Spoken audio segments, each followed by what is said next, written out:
Greetings and welcome to the weekly educational round brought to you by Seclair. I'm Jim Ellermeyer. I'm a behavioral health therapist here, and today I'm joined by Maura. I'm a PA student from Chatham University. Wonderful. And today we're joined by Dr. Dan Wagner, and I'll ask Dr. Wagner to give you his bona fides. Okay, good afternoon, Jim. Thanks for having me on today. My name is Dr. Dan Wagner. I'm a natural and clinical pharmacist here in the North Hills. I've been doing integrative medicine for 17 years. So my business is pretty much not prescriptions anymore. I don't fill prescriptions. I have evolved into a clinic where we do counseling. We do sell vitamins, supplements, homeopathy. But mostly I'm looking to tell patients about how to commiserate together their drugs with supplements and diet and exercise. So in our building we have some holistic approaches with yoga and dietary approaches, and of course we sell vitamins. More recently, in the last couple of years, I have evolved to more of an energy medicine practice.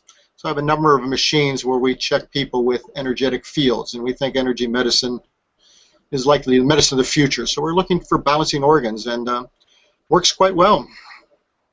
Well, great, and we're glad to have you today, Dr. Dan. And from what you were saying, it's no coincidence that Seclair and your practice mesh so nicely together.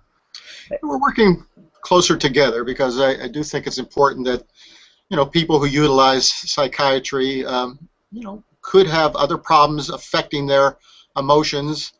That could be things like heavy metals and toxins. We talk about that a lot. Certainly diet. Nutrient depletion seems to be a big thing also.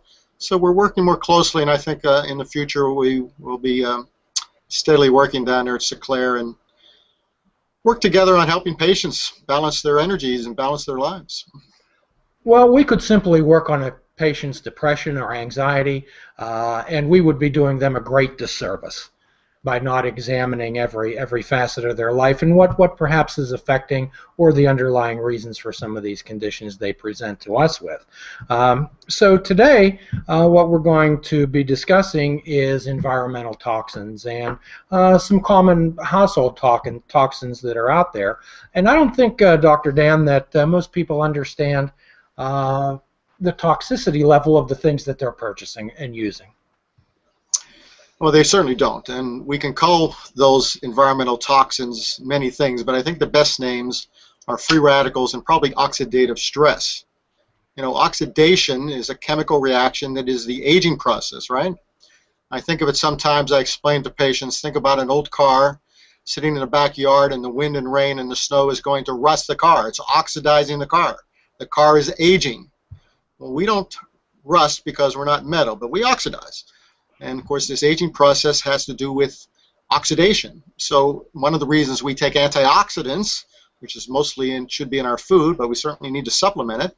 But we find that what's causing this oxidation, even though emotional stress plays a leading role, but so do pesticides and herbicides and heavy metals and toxins and pollution and e-smog and radiation and cigarette smoke. This is what we're talking about. So I have a new machine called an Oligoscan that measures these. I've been utilizing down at Seclair when I'm down there each month. And of course, 100% of us have heavy metals and toxins. There's nobody without them. The bad guys seem to be mercury, lead, cadmium, and arsenic. But, we're loaded with things like pesticides and herbicides. So they affect everyone differently, but they certainly are a problem today because our medical profession doesn't look at these things.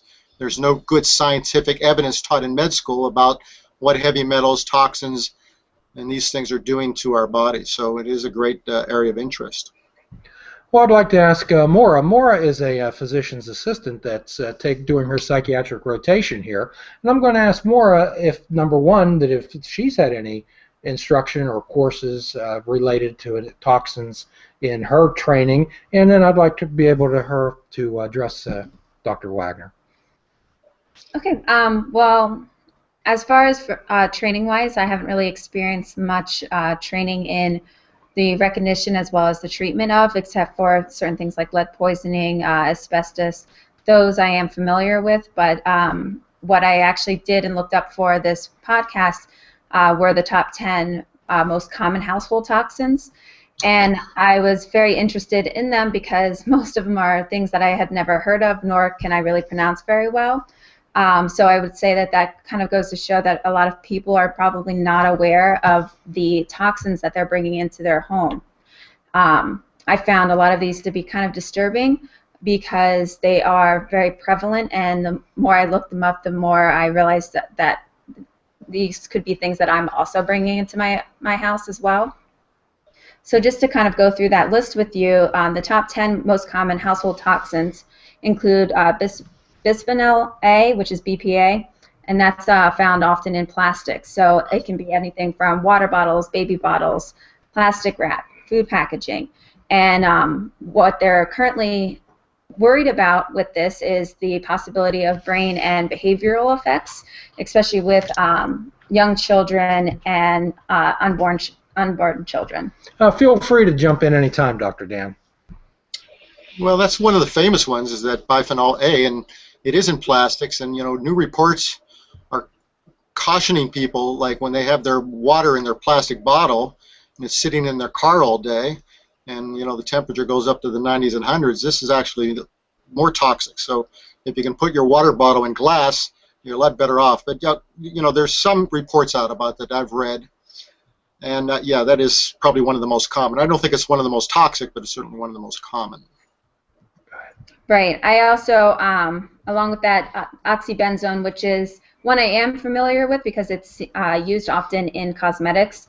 It's also found in some sunscreens, lip balm, moisturizers. And what they're concerned with this is the link with hormone disruption as well as low birth weight.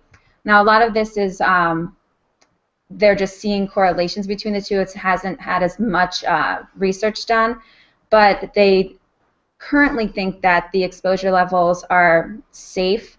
It's seen as how about 97% of Americans have that compound in their urine. So it is something that we are bringing into our bodies. Another more common one that I think most people have heard of is the fluoride, which we can get that in either our toothpaste or also it's in our tap water.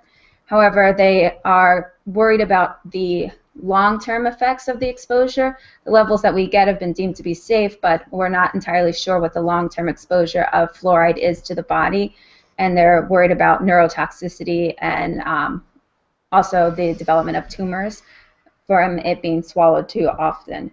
Couple of other ones are parabens, which are found in moisturizers and hair care, shaving products, things like that.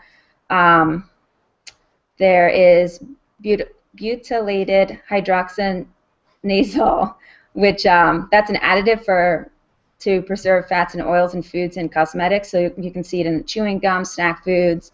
It's also in diaper creams, and this has been seen in animal studies to promote the development of cancer. So the government is currently trying to avoid the levels that we are being exposed to that. But for the most part, these seem to be pretty common in things like our drinking water, our soil, our foods, preservatives. So there's definitely diet changes as well as different products that we should consider maybe not purchasing if they do have these. And I know that the EPA and the government is working on limiting the levels of a lot of these household toxins. Dr. Dan, when I was younger, there used to be a saying, better living through chemistry. Perhaps that's not so true today. Well, there's something like 60,000 chemicals out there in the environment. I mean, you mentioned a couple, Mara, like parabens. Those are always petroleum-based, so they're in skincare, and you see some of the new companies, and we carry them here, that are paraben-free. Certainly sunscreens and lotions and cosmetics, like you said. Some of these other thickening agents, there has been studies of, especially xanthan gum, which we think is one of the worst. It's really prevalent in salad dressings and certain milks and so forth, but it's been associated with cancer in animal studies, not in human studies. Carrageenan is controversial. Guar gum's not so bad. So those have been out there for a long time. And of course, you didn't even mention the real sort of most toxic things like lead, mercury, cadmium, and so forth. Pesticides are probably, glyphosate is the worst. That's the Roundup, and we pick this up in our energy fields all the time. Atrazine is second. This is in corn and probably in pineapple. So, you know, what is the bottom line here? Of course, we all agree that 100% of us have heavy metals and toxins. There's no doubt about that. Two things. One is seems to be the word that we're not learning in med school and pharmacy school and nursing school is detoxification. I don't know what a better answer is. There's different avenues of detoxification, but I don't know what another bottom line is. You know, I read somewhere where the AMA was thinking about banning the word detoxification on any products because no one has defined what it is. Well, you know, I don't know what to say about that, but obviously it's just a word. And I just wrote an article on Facebook about what are some of the best ways for all of us to detoxify, and we'll talk about that in a minute. The second thing that I think is important today is, since we all have them, are we an excreter or are we a retainer? Well, that's really important. Are we getting these things out of our body or are we retaining them? Because again, we all have them, but if we're, you know, have a good immune system, we're drinking a lot of water, and of course two of the best ways to excrete, or to detox I should say, excrete these things, is water and sweating. Get out there and exercise and sweat. These are two of the best things. Let's go down the list a little bit. We like secondarily, according to my friend Dr. Rao in Switzerland, who deals, he's a rheumatologist at the Paracelsus Clinic. His favorite is chlorella, so we use chlorella a lot. We like blue-green algae as a good detox formula. We've used glutathione, especially for mercury. We're using things like even maybe Lugol solution and iodine can be helpful. N-acetine, N-acetylcysteine. There's different sort of amino acids that can be used to some degree. DMSA is used in some circles. MSM can be a good detox in some cases, but probably we like the greens, you know, as being like sponges that sort of suck these things up, and all we have to do is keep moving our bowels and urinate and get it out of the system. But I do think we're looking for these binders to a degree, if that helps. Well, and of course, here at Sinclair, and I'm sure yourself, Dr. Dan, we're attempting to be more proactive with people rather than reactive. And of course, with the detoxification, well, Dr. Dan, I'm 59 years old. I'm probably a walking toxic waste dump with everything that's been put into my body that they told us was helpful for us over the years. And Maura has done some research into natural foods that naturally detox your body. I'd like her to run some of these past you. Go ahead, sure. As you had already mentioned with excreting these toxins, I was more curious at some of the more natural ways and just the different foods that we can eat, along with, as you had already mentioned, drinking water as a way of detoxifying the body. So some foods that we found are great examples of natural detox, a natural detox. I have Brazil nuts, goji berries, seaweed, onions, sesame seeds, beets, basil, ginger, pineapple, avocado, artichokes, cinnamon. And all of these, for the most part, help with the moving of the bowel, so getting these toxins out of the body in a quicker fashion. So that was kind of more of my focus, just because your area of expertise is obviously different than mine. Well, I certainly agree with all those, Mara. They're all good choices. There was just, I was reading a reputable article about these 40 top vegetables and fruits, not only for nutrition, but detox. And of course, some of us think kale should be way up there. But actually, what was number one was watercress. So interesting. So that's a good detox. So anything, I think, you know, we like the seaweed, and we use that because of the iodine in it. But I do think when we think of chlorella and spirulina and blue-green algae and barley and things like that, these super greens, well, of course, they're in organic super green foods. And who's going to argue that these aren't the healthiest things on the planet? Everybody knows that. But of course, the pesticides and the herbicides that are sprayed on these things today make them suspect. But I do agree with the food is an important part of this, and drinking water is an important part of it. But you know, again, there's that whole aspect of, are we getting these things out of the body? And it comes down to, are these things measurable? Well, that's where I think the medical profession is really having problems, because they recognize them, but you know, in the last 20 years or so, I'm guessing, there's only been 5 or 6 products the FDA has ever pulled off the market because they're toxic. You know, things that are pretty obvious, like mercury, and things like, what else would I would say, you know, probably, I don't know, they're kind of MSG, we have to look at that type of thing too, but you know, that are really toxic. So they're really not on top of this. And I think there's pressure from industry, and there's pressure from the food corps, and certainly these biotech companies are a little out of control because they don't have the same regulation as chemicals or drugs, because it's a relatively new field of science. It only came out in the 90s with Monsanto, and of course they police themselves to a degree, so they don't have to go through the scrutiny with these pesticides and herbicides as chemical companies do, and certainly drug companies. And I think that's added up to be a big problem. I travel many places in the world, and you know, a lot of these countries are suspect about just GMO, and that's another area, but they don't want Roundup in their country. And, you know, of course, Americans aren't even, you know, educated about this Roundup that we're putting on so much of our food. In fact, there was just a study 2 weeks ago in the Mississippi Valley that 71% of the rainwater and something like 70% of the farming soil had Roundup in it.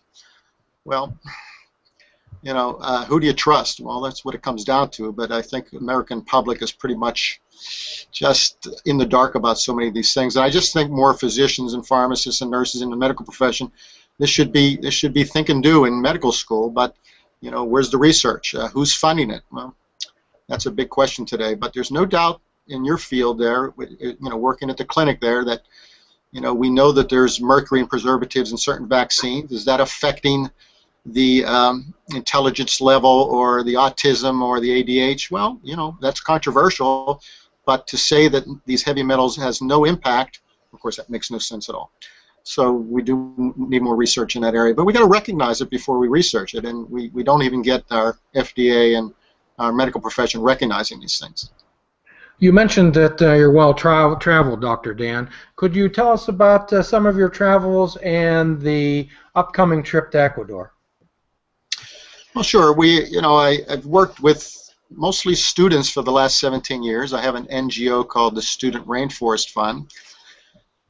Because going to the rainforest back in the mid-90s changed my career, it was sort of my epiphany, because I had a standard, you know, clinical pharmacy for years, and then I was sort of looking for how can I expand my interest in an environment with my love for pharmacy, and of course this seemed to be a way to do it, and I call it green pharmacy to a degree. So I'm not here to bash drugs or get anybody off drugs. That's not my function. My function is to integrate the two concomitantly with drugs and supplements and diet, everything that I spoke about before. So being in Peru in the middle of the Amazon, I just ran into people who just opened doors for me, and you know, and I thought, well, this would be a great thing for students to learn a little bit about green medicine, you know, phytopharmacy we can call it. We also call it medicine. So we started taking pharmacy students and pre-med students and naturopathic students and biology students from, now it's been 17 years. We've probably had over 50 universities and colleges. So each year we go to either Costa Rica, Belize, Ecuador, or Peru. And last year we went to Belize, and we take, you know, 17 to 24 students, and some of them it really changes their lives, because they're going to learn a little bit more about how medicines are derived from plants. And even though most of our drugs today are synthetically derived, we still have a good 20 to 25% that come from natural or semi-natural sources. So it's still big business. And you know, we think something like the age of antibiotics being in real trouble, maybe we need to go back to nature to look for some cures for Ebola or problems that we're having with C. diff or MRSA, because certainly the drugs aren't doing so well, are they? So, you know, we're trying to put an adult trip together here in November. I also want to talk to Dr. Chaudhry. I think in the spring we wanted to do a trip to Machu Picchu in Peru, because I think a lot of people are interested, and that's one of those destinations we should all have on our bucket list before we get too old, I think. So we'll talk about those, and anybody who's interested can certainly contact me. I think the gals there at Sinclair know a little bit about it, and we'll be glad to let them know what's going on. November 9th through 19th. Could you share with your audience how interested individuals could contact you, Dr. Dan? Yeah, sure. You can certainly call here at my business, Nutra Pharmacy, here in the North Hills, 412-486-4588. You can email me at dtwherb@gmail.com. You can look on our website, www.nutrapharmacy.com. That's pharmacy with an F, Nutrifarmacy. And we also have our website called the Student Rainforest Fund.org. Well, I'd like to thank Dr. Dan Wagner for joining us today. He's here monthly at Seclair. We'd be glad to have you here, or you could visit him at on his website and contact him directly. And I'd like to thank Miss Mora for joining us today and all the hard work she's done. The flyer and all the research she did will be on the website, and Mora has something to end us with. To continue the conversation, please like us on Facebook, plus us on Google+, or follow us on Twitter under Seclair Life, and keep an eye on any of these for our next live recording Mondays around noon to ask your own questions. You can also find this and other grand rounds on youtube.com/Seclair Video, and find audio versions on iTunes, Stitcher, Spreaker, and iHeartRadio. And please visit www.seclair.com for more about us and other articles on our great blog.